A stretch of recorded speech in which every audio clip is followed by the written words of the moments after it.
Hi, I think this is my sixth time trying to do this. Today I'm going to be talking about ESSA, the Every Student Succeeds Act. It is going to be implemented in the 2017-2018 school year. And right now we are still using the No Child Left Behind Act, which was enacted in 2002. There have been some changes to it between then and now, but for the most part, the No Child Left Behind Act was done in good faith, and it really did lead us into the right direction. However, it did not really account for all of the diversity that we have in our state, to our counties, to our school districts. So President Obama realized that, and on December 10th, 2015, he signed the ESSA, and like I said, that is going to be in effect the 2017-18 school year. So some of the academic content and assessment that is different with ESSA is that schools are going to operate under the new accountability system. Each school will need to adopt standards that align with entrance requirements for higher education.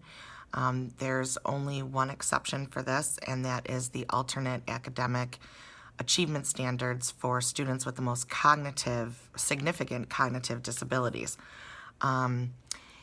We are still required to give an assessment in math, ELA, and science in grades 3 through 8 once a year, and in high school.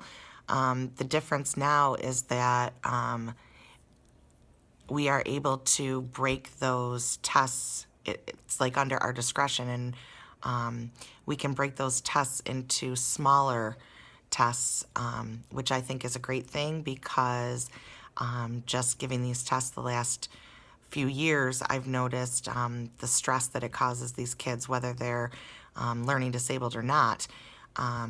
Even the typical student is in tears because of all the stress and how worried they are about performing well on these state assessments. So making a kid go through 2-3 days of that for 2-3 hours, I just think is crazy. I think breaking it up is a good step forward, and hopefully it will help ease some of the nervousness and some of the stress that these kids are feeling about taking these tests. Another reason why I think it's good, a good change from the No Child Left Behind Act, is because of the students with the most significant cognitive disabilities. We have a life skills class in our building. They range from 6th to 9th grade, and only 2 of those children are, I guess, eligible to take an alternative assessment right now. The other children are, taking the same state assessment that their typical peers are, and if they're in a life skills class, they're in a life skills class for a reason, and I don't see how the state can expect them to perform as well as their typical peers on a state assessment. So I like the change that is being made. According to ESSA, the school must adopt standards that are aligned with challenging state standards. They promote access to the general education curriculum. They reflect professional judgment. They're designated in IDEA, and they're on track to meet post-secondary requirements or employment. So that is helpful to those students. The CEC, or the Council for Exceptional Children, according to the CEC summary, Congress passed ESSA in December 2015, which I've already said, and there were some, even though there were some changes, there's also been some eliminations as well. We are going to maintain the annual state assessments, like I said.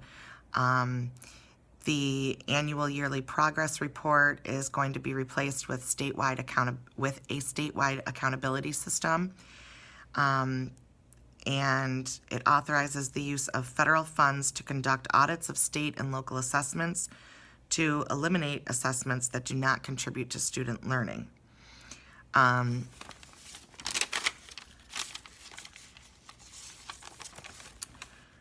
Of the 13 sections, the section on children with disabilities seemed to be par for the course. For example, it ensures access to the general ed curriculum, accommodations on assessments, and requires evidence-based interventions, which we've already been doing under the No Child Left Behind Act. The other part is UDL, or Universal Design for Learning, and it is referenced in ESSA in 4 separate sections: state plans, innovative assessment and accountability, literacy instruction, and state use of funds. The states are encouraged to design assessments using UDL principles and to adopt technology that aligns with UDL. Such assessments and curriculum allow the students the opportunity to learn because it's a flexible approach and it meets individual needs. I did watch a video on UDL, and I like it. Just watching the video isn't going to get me to where I need to be, but it's hard, even in the class that I teach now. I have small class sizes, 8 at the most, in an academic intervention class. And it's true, not all kids learn the same, not the same thing. You know, I design stations, and some of the kids love it, some of the kids can't stand it. I have them go on the computer sometimes. Some of the kids love computer games, some of them don't want to be on the computer. It's really difficult to reach every student with the same lesson. So UDL is, guidelines and very helpful in helping us plan our instruction to meet the needs of all those kids and to light that spark in all of them to want to learn and to be able to learn. The video I watched talked about the barriers that we will be, taking down and ensuring that all kids are able to learn. The UDL is broken into 3 networks. The first is the recognition network, or how we gather facts and categorize them.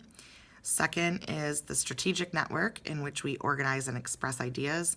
And the third is the effective network, or how we stay motivated, challenged, and excited. And like I said earlier, those are different things for different students, just like they are different things for different adults. So by presenting content in different ways and differentiating the way students express what they know and motivating their learning, we're tapping into all students' blueprints for learning. And just one more thing before I go, it said that the way students learn and receive information and express information is like our fingerprints, everybody's fingerprints, and how they're all different. And so is the way that kids learn, and even the way adults learn. So I'm actually looking forward to learning a little bit more about this and being able to share with some of my colleagues. So thanks for listening. Bye.